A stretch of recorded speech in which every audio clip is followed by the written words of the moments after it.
Saddam be effectively disarmed without war? I think he's disarmed now. I don't think he's got anything. What about the unaccounted for weaponry? Chemical warfare? I know. So first I heard... Concealment mechanism. First of all, I heard of all these weapons, these chemical weapons, was last week.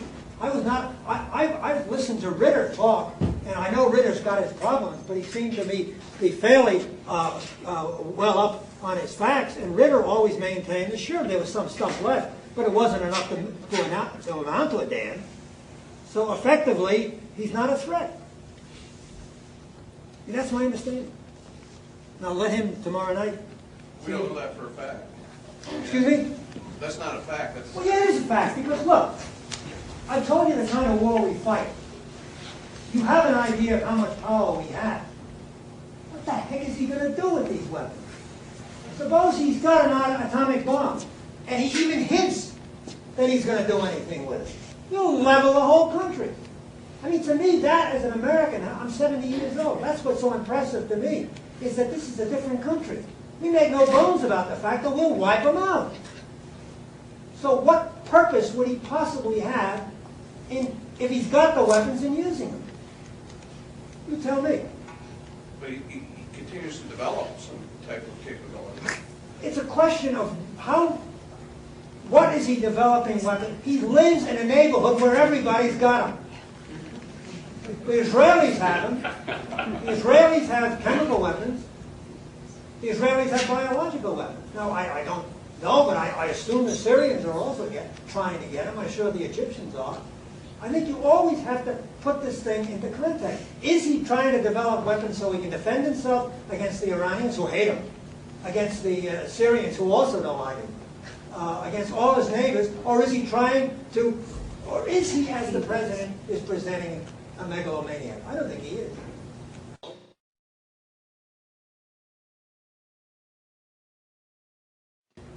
What the gentleman is referring to is the gassing of the Kurds, and although he hasn't mentioned it, specifically the incident at Halabja.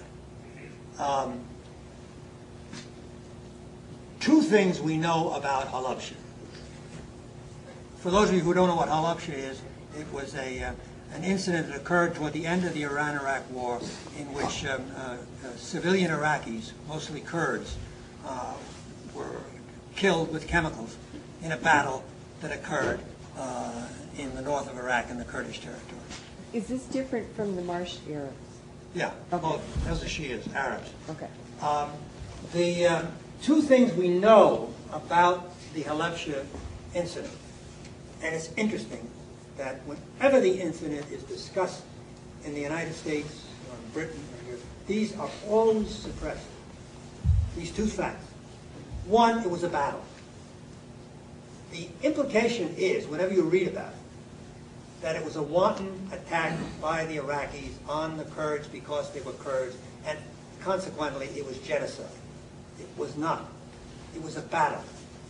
The Kurdish group under Talabani Kurds, had sided with the Iranians and had enabled the Iranians to infiltrate the city of Halabja by night. In the morning, they burst from their hiding, they overwhelmed the garrison, they drove the Iraqis out. Now, that is much we definitely know. That occurred. The DIA, the Defense Intelligence Agency here in the United States, did a study of what went on in that battle immediately after the battle occurred. And they concluded, on the basis of the condition of the bodies, that the Kurds were killed with a certain type of gas which the Iraqis did not have, but the Iranians did have. And therefore, they said that it was the Iranians that killed them. Now, that also is never mentioned whenever Halabja is discussed. I'm not taking a brief for the DIA. It's entirely possible the DIA cooked its analysis, that it's a phony study. But the point is the study exists. The United States government backed it at the time, and as a consequence, we never made much of the whole incident at Halabja until after the war.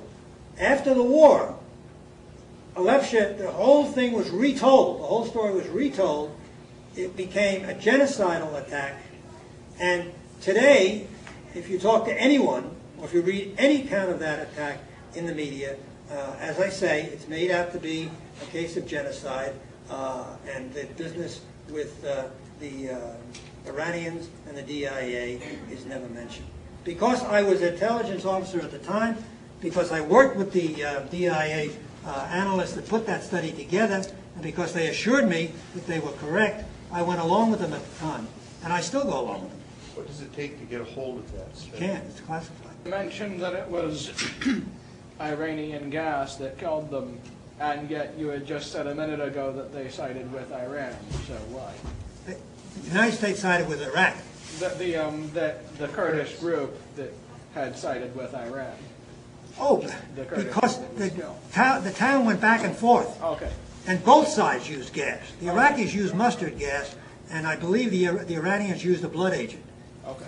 So that was the basis, the determination. So more or less they were killed in the crossfire. You can't exonerate the Iraqis because they were using gas too. Okay. The only thing you can say is that this was a tragedy of war. Okay. It was not a deliberate case of genocide.